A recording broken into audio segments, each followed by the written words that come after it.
வணக்கம். Welcome to கதை திரட்டு audio books. இந்த வீடியோவில் நம்ம என்ன கதை கேட்க போகிறோம்னா, கனவுகளே 1000 கனவுகளே கதையின் 4வது பகுதி. நம்ம சேனலை இது வரைக்கும் சப்ஸ்கிரைப் பண்ணாதவங்க சப்ஸ்கிரைப் பண்ணுங்க. பக்கத்தில் இருக்கிற பெல் ஐக்கானை கிளிக் பண்ணி ஆளுங்கிற ஆப்ஷனை ப்ரெஸ் பண்ணுங்க. ஸோ தட் நான் போடுற கதைகளை உடனுக்குடனே நீங்கள் கேட்கலாம். வாங்க கதைக்குள்ளே போகலாம். கனவு மட்டும் இல்லை என்றால் நான் என்றோ இறந்திருப்பேன். காரணம், நான் அவனுடன் வாழ்வது என் கனவுகளில் மட்டும்தான். இவ்வளோ நடந்திருக்கு, ஏன் நித்தி என்கிட்ட எதையும் சொல்லல என கீதா விடுதி அறையில் நித்திலாவை கேள்விகளால் தாக்கி கொண்டிருந்தாள். எதையும் மறைக்கணும்னு இல்ல கீத்து, எல்லாமே ரொம்ப சீக்கிரமா நடந்துருச்சு. அங்கிளுக்கு வேற ரொம்பவும் முடியாம இருந்தது. ஸோ எதையும் யோசிக்கிற நிலையில யாரும் இல்லை. காலேஜ் ஓப்பனிங் ஃபர்ஸ்ட் டே சாருவே எல்லார்கிட்டையும் சொல்லணும்னு நினைச்சிட்டு இருந்தா. ஆனா என்ற நித்திலாவிடம் இருந்து பெருமூச்சு எழுந்தது. சரி, நீ ஏன் ஒரு வாரமா காலேஜ் வரல கீத்து? அது அது வந்து என அவள் இழுக்க, அதான் வந்துட்டியே, விஷயத்த சொல்லுடி. நித்தி அதட்ட, அது எனக்கும் கல்யாணம் பேசி முடிச்சுட்டாங்க நித்தி என்றாள் கீதா தயங்கிய மாறே. என்னது, உனக்கும் கல்யாணமா? ஏண்டி இவ்வளோ சீக்கிரம்? என்னமோ பெரிய இவளாட்டம் என்கிட்ட ஏன் சொல்லலைன்னு கேள்வி கேட்ட. இப்ப நீ மட்டும் என்னவாம்? சாருதான் ஏதோ சூழ்நிலையின் காரணமா கல்யாணம் செஞ்சுக்கிட்டா, உனக்கு என்னடி என நித்தி ஏற்கனவே அவளின் நெருங்கிய தோழி பிரிந்த துக்கத்தில் இருக்க, இப்பொழுது மற்றவளும் திருமணம் செய்து கொண்டு போய் விடுவாளோ என ஆதங்கத்தில் கேட்க, உனக்கே தெரியுமில்ல நித்தி, எங்க ஊர் பக்கம் எல்லாம் பெண் பிள்ளைங்க படிக்க அனுப்புறதே ரொம்பவும் கம்மி. எங்க அப்பாவை பத்தியும் தெரியுமில்ல, ஊர் ஏதாவது தப்பா சொல்லிடக்கூடாதுன்னு சொல்லி இப்பவே எனக்கு என் அப்பாவோட தங்கச்சி பையனை கல்யாணம் பேசி நிச்சயம் பண்ணிட்டாங்க என அவள் முகத்தை குனிந்து சொல்ல, ஓஹோ, கல்யாணம் எப்ப?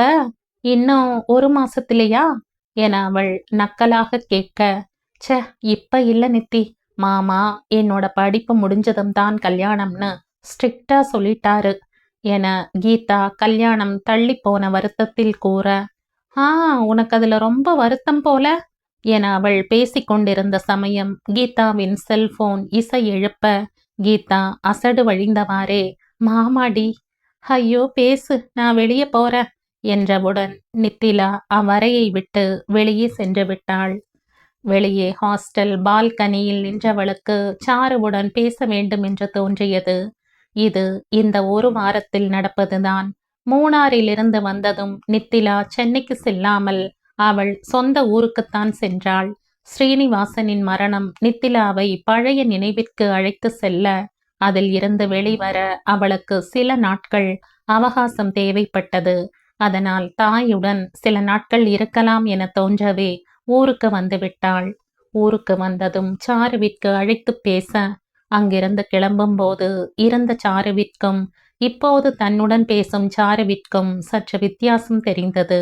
அவள் தன் துக்கத்தில் இருந்து வெளிவருவதற்கு மோகனின் பங்கு அதிகம் என்பது அங்கிருந்த அந்த 1 வாரத்தில் நித்திலாவுக்கு புரிந்துதான் இருந்தது. இத்தனை நாட்கள் தன் அன்னை, தன் படிப்பு, தோழிகளுடன் கலாட்டா என அவளின் வட்டத்திற்குள் இருந்தவளுக்கு கடந்த சில நாட்களாக அவளை சுற்றி இருந்தவர்களின் வாழ்வை பார்த்திருந்த நித்திலாவுக்கு மனதில் சில மாற்றத்தை கொண்டு வந்திருந்தது.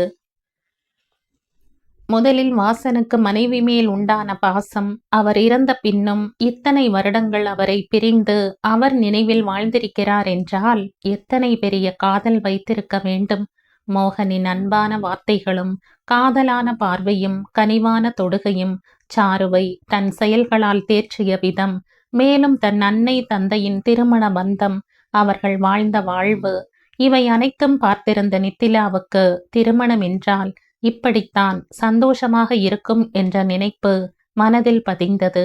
அந்த நினைவுகளுடன் சாருமதிக்கு அழைத்தாள். ஏய் நித்தி, சொல்லுடா, எப்படி இருக்க என சாருவின் குரலில் தவழ்ந்த சந்தோஷம் நித்திலாவுக்கு புரிந்தது. நான் நல்லா இருக்கேன் சாரு, உனக்கு தெரியுமா, இந்த கீத்து இருக்கால்ல என அவள் கீத்துவுடன் நடந்த உரையாடலை பகிர்ந்து கொள்ள, சாருவும் அவளின் திருமண வாழ்க்கையை பற்றி குரலில் சந்தோஷத்துடன் தெரிவிக்க, அதை கேட்டவள் தோழியின் வாழ்க்கையை எண்ணி நிம்மதியடைந்தாள். சாரு பேசும்போது இடையிடையே அவளின் செல்ல சிணுங்கல்களை கேட்டவளுக்கு புரிந்தது அவளின் அருகில் மோகன் இருக்கிறான் என்று. சிரித்தவாறே, சரி சாரு, நீ உங்க வீட்டுக்காரரை கவனி, நான் தூங்க போறேன், குட் நைட் என அழைப்பை துண்டித்துவிட்டு அறைக்கு போக, அங்கே இருந்தவளோ இன்னமும் அவளின் வருங்கால கணவருடன் பேசிக் கொண்டிருந்தாள். ஐயோ, இதுங்களையெல்லாம் வச்சுக்கிட்டு என்ன பண்றது என விளையாட்டாக சலித்து கொண்டு போர்வையை முகம் வரை மூடி படுத்து கொண்டாள். அதன் பின் வந்த நாட்கள் கீதா அவள் வருங்கால கணவனுடன் பேச, அவனுடன் பேசாத போது மீதி இருந்த நேரத்தில் அவள் கனவுகளில் மிதக்க நித்திலா மிகவும் தனிமையாக உணர்ந்தாள்.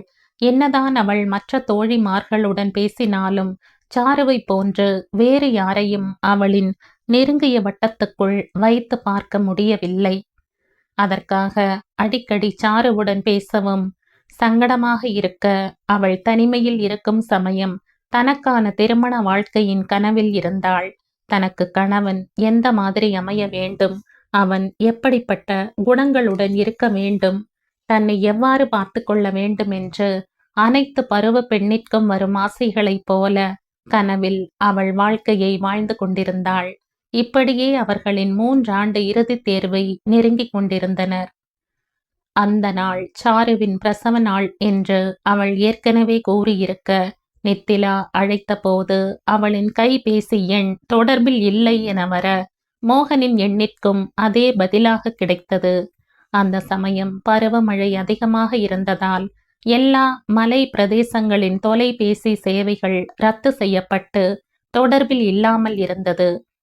விசாலத்திற்கே தொடர்பு கொள்ள முடியாமல் இருக்க, சரி அவளை அழைக்கட்டும் என விட்டுவிட்டாள். இப்படியாக 10 நாட்கள் செல்ல, அன்று சாரு அழைத்திருந்தாள். ஹே சாரு, எப்படி இருக்க? என்னடி, என்னாச்சு? ஏன் உன்னோட phone not reachable? Sorry NITI, ஊரு ஃபுல்லா ஒரே மழை, ரோடு எல்லாம் இடிஞ்சு போய் ஃபோன் கனெக்ஷன் எல்லாம் அவுட். இப்போ 3 நாளாத்தான் எல்லாம் சரி பண்ணிட்டு இருக்காங்க என அவள் பேசி முடிக்கும் முன், சரி அதை விடு, எங்க என் மருமக உன்னோட வயிற்றுக்குள்ள இருந்து ரிலீஸ் ஆயிட்டாளா என நித்தி ஆர்வமாக கேட்க, அது எல்லாம் என்ன பாடா படுத்தி எடுத்து வெளியே வந்துட்டா, அப்படியே அவ அப்பாவை உரிச்சு வச்சிருக்கா என்றதும் மோகன் அவளிடமிருந்து பேசியை வாங்கியவன், இல்ல நித்திமா, உன் ஃப்ரெண்ட் பொய் சொல்றா, பாப்பா அப்படியே அவள மாதிரி என அங்கே இருவருக்குள்ளும் சின்ன சண்டை உருவானது. சே, கொஞ்ச நேரம் சண்டை போடாதீங்கப்பா, உங்களுக்கு என் மருமகளே தேவலாம் போல இருக்கு என இருவரின் சண்டையை ஒதுக்கிவிட்டு, சரி பாப்பா காதுல போன வைங்க, நான் அவகிட்ட பேசணும் என்றதும் மோகன் அவர்களின் செல்ல புதல்வையின் காதில் பேசியை வைக்க, அந்த சின்ன பூ குவியல் என சிணுங்கியது. குழந்தையிடமிருந்து போனை எடுத்தவன் மீண்டும் சாருவிடம் கொடுக்க, சாரு, ஐயோ இந்த சிணுங்களே அவ்வளோ ஸ்வீட்டா இருக்குடி, எனக்கு இப்பவே பாப்பாவை பார்க்கணும் போல இருக்கு, நான் நாளைக்கே கிளம்பி வரேன் என நித்தி ஆனந்தமாக சொல்ல, வேண்டாம் நித்தி, இப்ப வேண்டாம், இங்க இன்னமும் மழை விடல, எங்கேயாவது தனியா மாட்டிக்கிட்டேன்னா கஷ்டம், கொஞ்ச நாள் கழிச்சு வா போதும் என மேலும் சில நிமிடங்கள் பேசிய பின்னர் அலைபேசியை துண்டித்தாள். குழந்தையின் மழலை குரலை கேட்ட நித்திலாவிற்கும் தனக்கும் இப்படித்தானே குழந்தை பிறக்கும் என்ற எண்ணம் அப்போதே அவளை பரவசமடைய செய்தது. இந்த மழை காலம் முடிந்ததும் நிச்சயமாக மூணாருக்கு சென்று குழந்தையை பார்க்க வேண்டும் என்று மனதில் நினைத்து கொண்டாள். ஆனால் அதற்கு பின் அடுத்தடுத்து வந்த நாட்களில் நித்திலாவுக்கு தேர்வுகள் நெருங்கவும் அதற்கு தன்னை தயார் செய்து கொள்ளவுமே நேரம் சரியாக இருக்க சாருவிடம் பேசும் நாட்கள் குறைந்தே போனது. தேர்வுகள் முடிந்ததும் மினி ப்ராஜெக்ட் என்று அந்த ஆண்டு விடுமுறையில் இருக்க அதற்கு ஏற்பாடு செய்வது என வந்த நாட்கள் இறக்கை கட்டி பறந்தன. இப்படியாக பல மாதங்கள் கடக்க நித்திலா அப்போது அவளின் இறுதி ஆண்டு ப்ராஜெக்ட் ட்ரெயினிங்கில் இருந்தாள். அன்று சாருவின் அழைப்பு குறைந்து போனதை உணர்ந்து அவளுக்கு அழைக்கவே அவளின் நம்பர் ஸ்விட்ச் ஆஃப் என்று வந்தது. எப்ப பாரு இவங்க ஊர்ல இது ஒரு பிரச்சனை, என நினைத்து கொண்டு அடுத்து அவளின் வேலையில் கவனம் செலுத்தினாள். அன்று அவள் ப்ராஜெக்டிற்கு ஒரு கம்பெனிக்கு சென்று கேட்க அனுமதி வாங்கியிருந்தாள். அதற்காக அவளும் அவள் வகுப்பு தோழி மீனாவும் காம் சொல்யூஷன்ஸ் என்ற 6வது மாடி கட்டிடத்தின் ரிசப்ஷனில் ஹெச்ஆரை பார்க்க வேண்டும் என்று அனுமதி கேட்க, அந்த பெண்மணியோ ஹெச்ஆர் ஜிஎம் எல்லாம் ஒரு சின்ன மீட்டிங்ல இருக்காங்க, கொஞ்ச நேரம் வெயிட் பண்ணுங்க என பதில் உரைத்துவிட்டு அவளின் வேலையை துவங்க மீனாவும் நித்திலாவும் அங்கே இருந்த இருக்கையில் அமர்ந்து கொண்டனர். ஒரு 15 நிமிடம் சென்ற பின் எதிரில் இருந்த கண்ணாடி தடிப்பின் வழியே 3 ஆண்களும் அவர்களுடன் உரையாடியவாறு ஒரு பெண்மணியும் வருவதை பார்த்த மீனா, ஹே அங்க பாரு நித்தி, அந்த சென்டர்ல ஒயிட் செக் ஷர்ட் தான் ஹெச்ஆர் என வேடிக்கை பார்த்து கொண்டிருந்த நித்தி அந்த பக்கம் திரும்பி பார்த்தாள். அங்கே அந்த ஹெச்ஆரை விடுத்து அவள் கண்கள் சந்தித்தது அவர்களுடன் வந்த பெண்மணியை. இவரை கண்டதும் அவரை எங்கேயோ பார்த்திருப்பதாக மூளை அறிவுறுத்த தலையை தட்டி யோசித்தவளுக்கு அப்போதுதான் ஊட்டியில் சந்தித்தது நினைவு வந்தது. அதே நினைவுடன் அவரை உற்று பார்த்தவளுக்கு அன்று அவர் கண்களில் தெரிந்த கலக்கம் இப்போது இல்லாமல் இருக்க, அவர் தோரணையான நடையில் ஒரு கம்பீரமும் தைரியமும் தெரிந்தது. இவர் என்ன அன்னைக்கு அப்படி சோர்வாக இருந்தார், ஆனா இன்றோ அதற்கு முற்றிலும் எதிர்மறையாக இருக்கிறார். அதுவுமில்லாமல் ஊட்டியில் இருந்தவர் எப்படி இங்கே என்ற இக்கேள்விக்கு மூளை அவள் தலையில் குட்டி, நீ கூடத்தான் அன்னைக்கு அங்கிருந்த, இன்னைக்கு இங்கிருக்க என அறிவுறுத்த அதற்கு பின் அவளுக்கு அக்கேள்வி எழவில்லை. ஆனால் அந்த நினைப்பெல்லாம் ஒரு புறம் சென்றிருக்க இப்பொழுது அவள் மனதை குடைந்தது. அன்று அவர் கண்களில் தெரிந்த ஏக்கமும் கலக்கமும் மறைந்திருக்கிறது என்றால் அவருக்கு அவரின் பிரச்சனை தீர்ந்து விட்டதா என்று எண்ணியவளுக்கு, அது தீர்ந்தால் என்ன, தீரவில்லை என்றால் உனக்கென்ன என மனம் கேட்க, கேள்வியில் ஏனோ அவளுக்கு விடை தெரிந்து கொள்ள வேண்டும் என்று ஆர்வம் எழுந்தது. ஆனால் அந்த ஆர்வத்தை காட்ட வேண்டிய நேரமும் அவசியமும் தனக்கில்லை என்று மனது பதில் உரைக்க மனதின் சொல்லுக்கு கட்டுப்பட்டாள். ஆனால் அவரிடமிருந்த பார்வையை அவள் விலக்கவில்லை.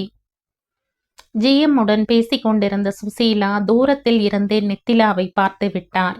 ஆனால் பார்த்தும் பார்க்காமல் அவர் ஜிஎம் உடன் உரையாடியவாறு ஆபீஸில் இருந்து வெளியேற அதற்காகவே காத்திருந்தாற் போல சுவாமிநாதன் கார் கதவை திறக்க அவர் அமர்ந்ததும் கார் சீறி பாய்ந்தது. இதையெல்லாம் கண்ணாடி தடுப்பின் வழியாக பார்த்து கொண்டிருந்த நித்திலாவின் மனதில், அப்பா, இந்த அம்மாவுக்கு இவ்வளவு மரியாதையா, ரொம்பவும் பெரிய ஆளா இருப்பாங்க போல என்று ஒரு மனம். ஆனால் அவருக்கு தன்னை பற்றிய நினைவு இருக்குமோ இருக்காதோ என மற்றொரு மனம் நினைத்து கொண்டிருந்த சமயம், மிஸ் நித்திலா அண்ட் மீனா, உங்களை ஹெச்ஆர் கூப்பிடுறார். வரவேற்பு பெண் அழைக்க சுசீலாவின் நினைவை பின்னுக்கு தள்ளிவிட்டு வந்த வேலையை கவனிக்க சென்றாள். Good morning sir. Good morning ladies, sit down என ஹெச்ஆர் அவரிடம் விஷயத்தை கேட்க, hello sir, I am Nithila, she is Meena என முதலில் தங்களை அறிமுகம் செய்து கொண்டனர். சார், ஏற்கனவே நேற்று ஃபோனில் எங்கள் ப்ராஜெக்ட் விஷயமா சொல்லி இருந்தோம் என மீனா துவங்க, ஓஹோ யா உங்கள் காலேஜ்லேருந்து கூட ஃபோன் பண்ணி ரிக்வெஸ்ட் பண்ணியிருந்தாங்க. ஓகே, வெல், சரியான நேரத்துக்குத்தான் வந்திருக்கீங்க என்று அவர் சற்று இடைவெளி விட்டு, இப்போ வெளியே பார்த்துருப்பீங்க இல்லையா ஒரு லேடி, அவங்க கேஎன் லெதர் ஃபேக்டரியோட எம்டி மிஸ்ஸஸ் சுசீலா, நல்ல ரெப்யூட்டட் கம்பெனி. இப்போ அவங்க கம்பெனியில் ஒர்க் பண்ணுற ஒர்க்கர்ஸ்க்கு பஞ்சிங் ப்ராசஸில் அட்டண்டன்ஸ், அப்புறம் எலக்ட்ரானிக் ஐடி கார்டெல்லாம் கேட்டிருக்காங்க. அதுதான் இப்போ புது ப்ராஜெக்ட். நான் உங்களை எங்கள் டீம் லீடர் மிஸ்டர் அழகேசனோட கோஆர்டினேட் பண்ணி விடுறேன். உங்களுக்கு அது நல்ல லேர்னிங் எக்ஸ்பீரியன்ஸாக இருக்கும். ஜஸ்ட் எ செக் என ஹெச்ஆர் ஃபோனில் யாரையோ அழைக்க 5 நிமிடங்களில் அவர் வரவும், இவர்தான் மிஸ்டர் அழகேசன். அழகேசன், இவங்க எஸ்ஆர் காலேஜ் ஸ்டூடெண்ட்ஸ், ப்ராஜெக்ட் ட்ரைனிங்காக வந்திருக்காங்க. புது ப்ராஜெக்டில் ஏதாவது சொல்லிக் கொடுங்க என்றதும் அழகேசன் அவர்களை பார்த்து புன்னகைக்க, ஓகே லேடிஸ், நீங்கள் நாளையிலிருந்து ரெகுலராக வந்தால் உங்களுக்கு யூஸ்ஃபுல்லாக இருக்கும். மற்ற டீட்டெயில் எல்லாம் இவர்கிட்ட கேட்டுக்கோங்க என்றதும் அவரிடம் நன்றி கூறிவிட்டு அழகேசனிடமும் சில சந்தேகங்களை கேட்டு தெளிவுபடுத்தி கொண்டு விடை பெற்றனர். வரும் வழியில் நித்திலாவிற்குத்தான் சுசீலாவின் கம்பெனிக்கு வேலை செய்ய போகிறோம் என்றது அவளுக்கு மனதில் ஒரு சந்தோஷத்தையும் நிறைய எதிர்பார்ப்பையும் கொடுத்தது. அது என்னவென்று ஆராய அவள் முற்படவில்லை. உன்னை காணும் என் கண்களுக்கு கூட தெரியவில்லை உன்னை காண்பது கனவா இல்லை நினைவா என்று. ஏனென்றால் என்றும் நீ என் கண்முன் இருப்பதால். தயா இல்லம். அப்பிரம்மாண்டமான வீட்டு வாசல் கேட் அருகில் ஒரு கூர்க்கா இருக்க, தோட்டத்தில் இருவர் புற்களை செதுக்கிக் கொண்டிருக்க, போர்டிகோவில் சாமிநாதனுடன் இன்னும் ஒருவர் அவ்வுயர்தர கார்களை துடைத்து கொண்டிருக்க, வீட்டில் எங்கு திரும்பினாலும் வேலையாட்களின் நடமாட்டத்துடன் ஜொலித்து கொண்டிருந்தது. எத்தனை ஜொலித்தாலும் ஒரு வீட்டுக்கு தேவையான சந்தோஷம் அவ்வீட்டு உறுப்பினர் யாரிடமும் இல்லை என்பது அங்கு வேலை செய்யும் அனைவருக்கும் தெரிந்த செய்தியே. தளர்ந்த நடையுடன் ஹால் சோஃபாவில் வந்தமர்ந்தார் சுசீலா, அவ்வீட்டின் அரசி. அவர் அமர்ந்த சில வினாடிகளில் அவர் கையில் காஃபியை கொடுத்தார் ஜானகி, சாமிநாதனின் மனைவி. புன்னகையுடனே அதை வாங்கி பருகியவர். இன்னைக்கு சமையல் என அவர் ஆரம்பித்ததும், பூரி கிழங்கு வெண்பொங்கல் பண்ணிட்டேன் சுசிமா, பாப்பாக்கு டிஃபன் டப்பால கட்டிட்டேன், மதியத்துக்கு வத்த குழம்பு வச்சு கூட்டு பொரியல் வைக்க ரெடி பண்ணிட்டு இருக்க, வேற ஏதாவது செய்யவா என ஜானகி பதில் உரைக்க, லேசாக உதடு பிரித்து சிரித்த சுசீலா, இதற்கு மேல என்ன வேணும் ஜானகி, இதை சாப்பிடவே இங்க ஆள் இல்ல என்றவர் குரலில் சலிப்பு அப்பட்டமாக தெரிந்தது. என்ன சுசிமா என ஜானகி ஆரம்பிக்கும் நேரம், ஜானுமா என் துப்பட்டா எங்க என அங்கே பள்ளி சீருடையில் மாடியில் இருந்து குரல் கொடுத்தாள் ரோஷினி. அங்க உன் அலமாரியில தான் வச்சங்கண்ணு, இந்தா எடுத்து தர என ரோஷினியின் அறைக்கு விரைந்தவர் அவள் துப்பட்டாவை எடுத்து கொடுக்க, கண்ணு நான் தலைவாரி விடவா, எண்ணெய் வைக்காம தலை பாரி எப்படி பரபரன்னு இருக்கு என ஜானகி சீப்புடன் அவள் அருகில் வர, ஐயோ வேண்டாம் ஜானு, நானே வாரிக்கிறேன் என்றவள் 2 நிமிடத்தில் 2 ஜடை போட்டு தலை வாரி தயாரானவள் கிளம்பி கீழே வந்தாள். அங்கே சோஃபாவில் சுசீலா அமர்ந்திருக்கவும், அம்மா இன்னைக்கு ஆபீஸ் போகலையா என மனதில் நினைத்தவள் அதை வாய்விட்டு வெளியே கேட்டிருந்தாள். சுசீலாவிற்கு சற்று இதமாக இருந்திருக்குமோ என்னவோ. பின் அவள் ஒரு நிமிடம் தயங்கி முன்னே நடக்க துவங்க அவள் போவதை பார்த்த சுசீலா, ரோஷி சாப்பாடு என ஆரம்பித்த அதே சமயம் ஜானகியும், கண்ணு சாப்பிடலையா என அவள் பின்னாலேயே ஓடி வந்தார். தாயின் வார்த்தைகள் அவள் செவியில் விழாமல் போக ஜானகியின் கேள்விக்கு, வேண்டாம் ஜானுமா, நான் கேன்டீன்ல சாப்பிட்டுக்கிறேன், ஈவினிங் ஸ்பெஷல் கிளாஸ் இருக்கு, நான் வர லேட் ஆகும் என அவள் அருகே தாய் என்ற ஒருத்தி அமர்ந்திருக்கிறாள் என்பதை காணாதது போல வெளியே சென்ற காரில் ஏறியதும் கார் பறந்தது. ரோஷினி சென்ற சில நிமிடங்களில் பைக் சத்தம் கேட்க அதில் இருந்து இறங்கியவன் வீட்டுக்குள் வர, அங்கிருந்த சுசீலா, எங்க கதை 2 நாளா போன, உன்னோட போனுக்கு கால் பண்ண ஸ்விட்ச் ஆஃப்னு வந்தது என அவர் தாயின் பரிதவிப்புடன் கேட்க, அவுட்டோர் ஷூட்டிங்மா, திடீர்னு ஃபிக்ஸ் பண்ணிட்டாங்க, அதான் கிளம்பிட்டேன், சாரிம்மா சொல்ல முடியல என்றதோடு அவன் அறைக்கு சென்று விட்டான். சுசீலாவிற்கு என்னடா இது வாழ்க்கை என்று ஆயாசமாக இருந்தது. பெற்ற மக்கள் தன்னை ஒரு மனுஷியாக கூட கருதாமல் அவரவர் வேலையை பார்க்க சென்று விட்டார்களே என மனம் கனத்தது. இவர்களின் நல் வாழ்விற்காகத்தானே வேலை வேலை என்றிருந்தேன். எப்போதும் போல அவர் மனது தனிமையை நினைத்து வெம்பியது. அவர் கணவர் தயாளன் மாரடைப்பில் உயிர் பிரிந்த போது தன் மூத்த மகன் கதிர் நிலவனுக்கு 15 வயது, 2 மகள்கள் 10 வயது விந்தியா மற்றும் 5 வயது ரோஷினியுடன் என்ன செய்வது ஏது செய்வது என தவித்திருந்தார். பின் தன் பிள்ளைகளின் எதிர்காலத்திற்காக கணவரின் தொழிலை கையில் எடுத்து கொண்டவரின் முழு கவனமும் நஷ்டத்தில் மூழ்கியிருந்த தங்கள் ஃபேக்டரியை நல்ல நிலைமைக்கு கொண்டு வர வேண்டும் என்ற ஒரே எண்ணம் மட்டும் இருக்க பிள்ளைகளை வேலையாட்களின் பொறுப்பில் விட்டார். சுசீலா தொழிலில் மூழ்கியிருந்த சமயம் குழந்தை இல்லாத சாமிநாதன் ஜானகி தம்பதியினர் முதலாளி மக்களை தங்களின் பிள்ளைகள் போல வளர்த்தனர். ஆனாலும் வேலையாட்களால் ஒரு தாயின் கண்டிப்புடன் வளர்க்க முடியாமல் போக 3 பிள்ளைகளும் ஒவ்வொரு குணாதிசயங்களுடன் வளர்ந்தனர்.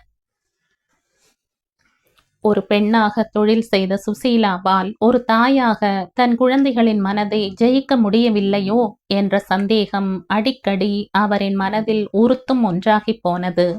சுசீலா என்றும் தான் தொழிலில் படும் கஷ்டங்களை பிள்ளைகளுடன் பகிர்ந்து கொள்ளாததால் அவர்களுக்கு தாயின் மனதில் இருப்பது எதுவுமே முகமூடியை போட்டுக்கொள்ள அதை பார்த்த அவர் பிள்ளைகளுக்கு அவரின் மனம் புகுந்து பார்க்க முடியவில்லை.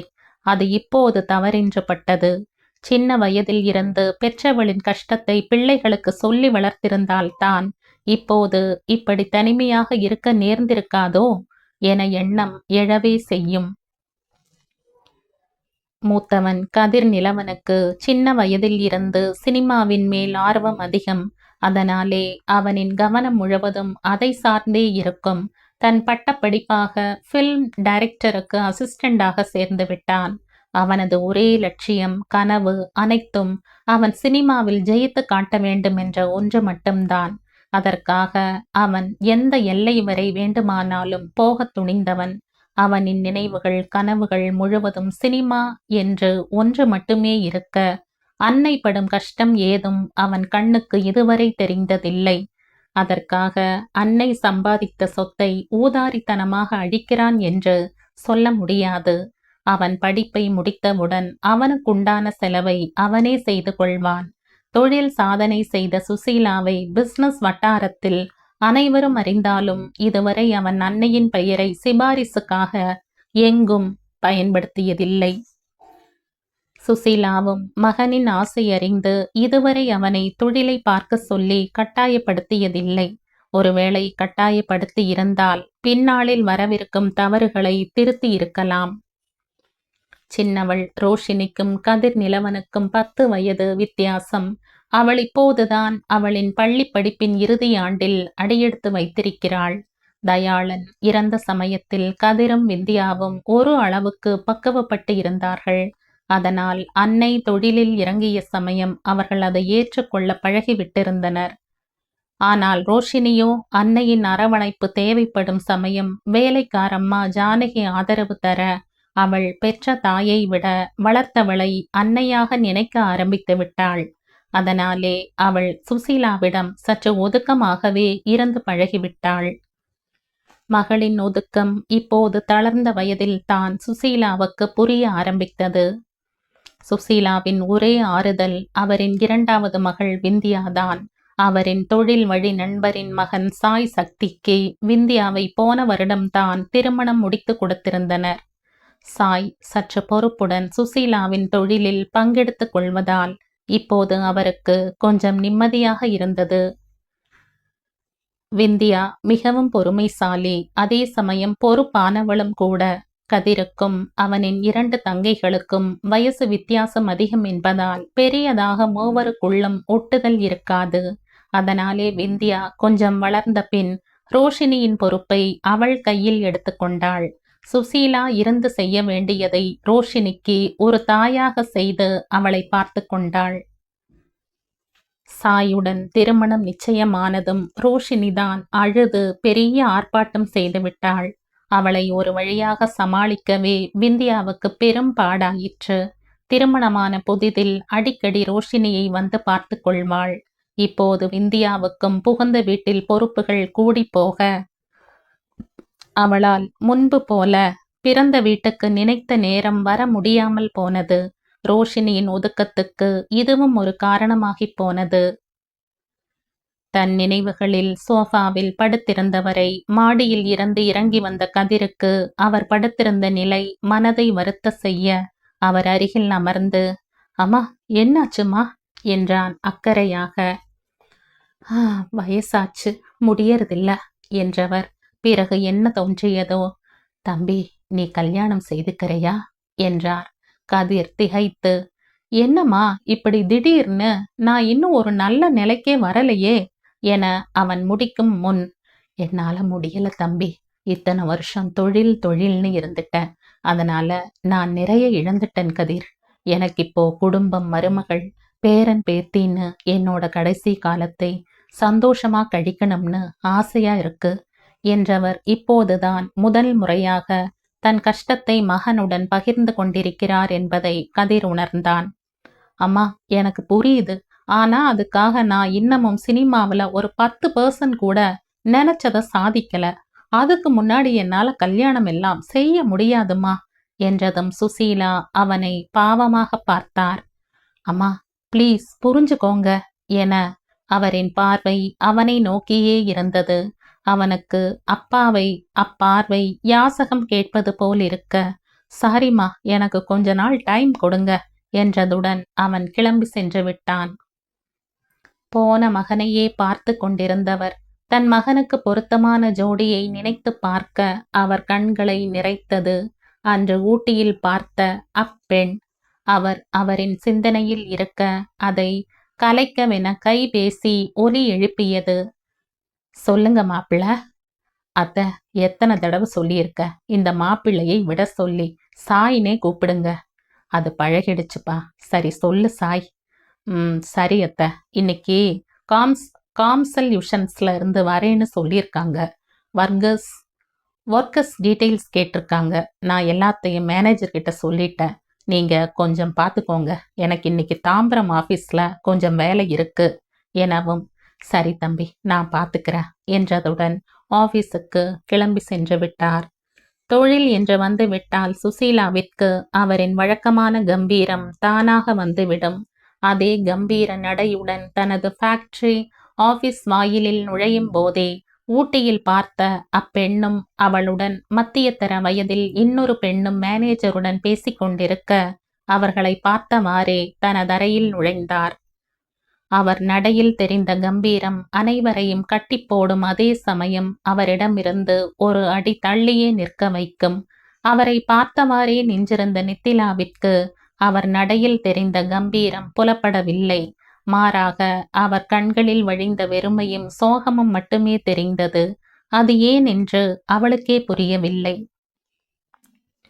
சுசீலாவை பற்றிய சிந்தனையில் இருந்தவளை உடன் வந்த கௌரி, நித்தி வா, உள்ள எம்டி கூப்பிடுறாங்க என அவளை சுசீலாவின் அறைக்கு அழைத்து சென்றாள். பரஸ்பர அறிமுகத்திற்கு பின் அவர்கள் கம்பெனி விஷயமாக பேசி முடித்து பின், இவங்க யாரு, வந்ததிலிருந்து அமைதியா இருக்காங்க என்று சுசீலா நித்திலாவை பார்த்து கேட்க, நித்திலாவிற்கு மனதில் சற்று ஏமாற்றமே. அவருக்கு தன்னை நினைவில்லையோ என்று. இவ பேரு நித்திலா மேடம், எங்க கம்பெனிக்கு ப்ராஜெக்ட் பண்ண வந்திருக்காங்க. சரியான டேலண்ட் மேடம். விட்டா இப்பவே இவங்களுக்கு ஏதாவது ப்ராஜெக்ட் கொடுத்தா கச்சிதமா செஞ்சு முடிச்சிடுவாங்க போல. அதான் எங்க கம்பெனியிலேயே ட்ரெயினியா ஜாயின் பண்ண சொல்லிட்டாங்க. கிட்டத்தட்ட இப்போ இவங்க எங்க ஆபீஸ் ஒர்க்கர் தான் என கௌரி நித்திலாவை பற்றி பெருமையாக கூறிக்கொண்டிருக்க, பெருமைக்குரியவளோ சுசீலாவுக்கு தன் நினைவு இல்லாததை நினைத்து வருந்தினாள். அந்த சமயம் கௌரிக்கு அவள் கைபேசிக்கு அழைப்பு வர அனுமதி கேட்டு வெளியே சென்றாள்.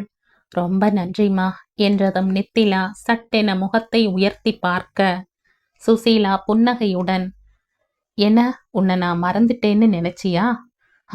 எப்படி மறக்க முடியும் என்றதும் அன்றைய நாள் நினைவில், அன்னைக்கு உனக்கு ஒரு நன்றி கூட சொல்லும் நிலையில நான் இல்ல, என்னை மன்னிச்சிடுமா என வருந்தி கேட்க, அச்சச்சோ, மன்னிப்பெல்லாம் எதுக்குமா என்றவள் அவள் மனதில் குடைந்து கொண்டிருந்ததை கேட்கவா வேண்டாமா என மனம் சண்டித்தனம் செய்து கொண்டிருக்க, அவள் மனம் அறிந்தவர் போல, என்னம்மா, என்கிட்ட ஏதாவது கேட்கணுமா என அவள் ஒரு நொடி திகைத்து பின் தலையை குனிந்தவாறே ஆமாம் என்பது போல தலையாட்டினாள். அப்போ கேட்டுடு என சுசீலா அனுமதி கொடுக்க, அது அது வந்து வந்தாச்சே, சொல்லுமா. அது தப்பா எடுத்துக்காதீங்க, கேட்கணும்னு தோணுது, அதான் என இழுத்தவள், உங்களுக்கு ஏதாவது மன கஷ்டமா? உங்க கண்ணில் எப்பவும் ஒரு சோகம் தெரியுதே, அது எதனால என்று கேட்ட பின் தான் தேவையில்லாமல் அவரின் சொந்த வாழ்க்கையை பற்றி கேட்டு விட்டோமோ என்று மனம் உறுத்தியது. சுசீலா ஏதாவது சொல்லி விடுவார் என அவள் நினைத்து தலை குனிந்திருக்க, சுசீலாவிற்கோ அவள் கேட்டதை நினைத்து வியப்பாக இருந்தது. இதுவரை தான் பெற்ற மக்களுக்கு கூட தெரியாத எனது மன கஷ்டம் தன்னை ஒரு சில நொடிகளை பார்த்த இச்சிறு பெண் எப்படி கண்டுபிடித்தாள் என அவரின் முகத்தில் வியப்பு அப்பட்டமாக தெரிந்தது. ஒரு சில நொடிகளே தன் வியப்பில் இருந்தவர் அவருக்கு காலையில் தன் மகனின் திருமணத்தை பற்றி பேசிய போது அவர் மனக்கண் முன் தோன்றிய இவளின் முகம் வந்தது நினைவுக்கு வர தயங்காமல், ஆமாம்மா, நீ சொல்றது சரிதான். என் மன கஷ்டத்தை போக்கணும்னா அது உன்னாலதான் முடியும். என்னது, என்னாலா? புரியல. கொஞ்சம் தெளிவா சொல்றீங்களா? என நித்திலா குழப்பத்துடன் கேட்க, நீ என் வீட்டுக்கு மருமகளா வந்தீனா என் மன கஷ்டத்துக்கு ஒரு முடிவு வரும். என்ன, உனக்கு சம்மதமா? என அவர் கேட்டுக்கொண்டிருந்த சமயம் அவருக்கு போன் வர நித்திலா அதிர்ச்சியின் உச்சத்தில் இருந்தாள். அழைப்பை எடுத்து பேசிய சுசீலாவின் காதுகளில், அம்மா, ஒரு ஹாப்பி நியூஸ், எனக்கு சான்ஸ் கிடைச்சிருச்சுமா, பெரிய ப்ரொடெக்ஷன், அட்வான்ஸ் கூட கொடுத்துட்டாங்க என பேசியில் கதிர் நிலவன் ஆர்ப்பரித்தது அவ்வரையில் இருந்த நித்திலாவின் செவிகளில் தீனமாக விழுந்தது. என் மனதை நிறைத்தவளே, இப்போது என் கண்களையும் நிறைக்கும் விந்தை கனவுகளில். பட்டுச் சேலை மேனியில் சரசரக்க, மல்லிகை செண்டு கூந்தலில் மணம் பரப்ப, வைர ஆபரணம் உடம்பில் தளதளக்க, மணப்பெண்ணுக்கு உரித்தான நாண சிவப்பும் புன்னகை எனும் பொன் நகை மட்டுமல்லாது அழகு கலை நிபுணரின் கை வண்ணத்தால் வானுலக தேவ மங்கையைப் போல் ஜொலித்தாள் நித்திலா. அண்ணி என அவள் அருகில் வந்தாள் விந்தியா. வாங்க அண்ணி என புன்னகையுடனே வரவேற்றாள் நித்திலா. முகூர்த்த புடவை மாத்தலையா? இதோ மாத்தணும் அண்ணி. அதற்குள் யாரோ ராதான்னு பார்க்க வந்தாங்க. ஐயையோ, அவங்களா? அவங்க வளவளன்னு ஏதாவது பேசிட்டு இருப்பாங்க. சரி, கொஞ்சம் சீக்கிரம், அங்க ஐயர் கூப்பிடுறார். அத்தை உங்களையும் கூப்பிடுறாங்க, ஏதோ சடங்கு செய்யணுமாம் என மகளின் மனக்கோலத்தை ரசித்து கொண்டிருந்த விசாலத்தை கை பிடித்து அழைத்து சென்றாள் விந்தியா. அவர்கள் சென்றதும், மேடம், நீங்க கொஞ்சம் வெளியே இருக்கீங்களா? புடவை மாத்தணும் என நித்திலா அழகு நிலைய பெண்ணை பார்த்து சொல்ல, என்னம்மா நீ இவ்ளோ கூச்சப்படுற? கஷ்டந்தான் போ என அப்பெண் நித்திலாவை கிண்டல் அடித்து விட்டு செல்ல, நித்திலா அறையின் கதவை அடைக்க அவர் சொன்ன செய்தி அவளுக்கு சிறிது கூச்சத்தை கொடுக்க உதட்டோரம் புன்னகை மலர்ந்ததை மறைத்து கொண்டு உடையை மாற்றினாள். தயாரானவுடன் தன்னை ஒரு முறை கண்ணாடியில் பார்க்க தனது பிம்பத்தை கண்ணாடியில் பார்த்தவளுக்கு நினைவுகள் 2 மாதங்கள் பின்னோக்கி சென்றன. அன்று சுசீலா அவளை மருமகளாக வருகிறாயா என கேட்டபோது ஒரு நொடி திகைத்து போய் அமர்ந்திருந்தாள். இவர் தன்னைத்தான் கேட்கிறாரா, இல்லை அவர் போனில் யாருடனோ உரையாடி கொண்டிருக்கிறாரா? இல்லை இல்லை, தன்னிடம் இதை கேட்ட பின்தான் அவருக்கு அழைப்பு வந்தது என பல எண்ண ஓட்டங்கள் சில நொடிகளுக்குள் அவள் மூளையை விரட்ட அமர்ந்திருந்த நிலையிலேயே இருந்தாள். போனில் கவனமாக மகன் சொன்னதை கேட்டுக்கொண்டிருந்த சுசீலாவின் பார்வையோ எதிரில் இருந்தவள் பக்கம்தான் இருந்தது.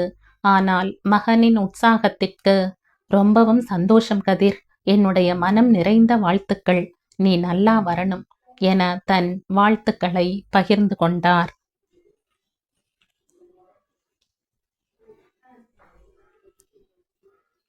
இந்த கதையின் தொடர்ச்சியை அடுத்த பதிவில் கேட்கலாம். நன்றி.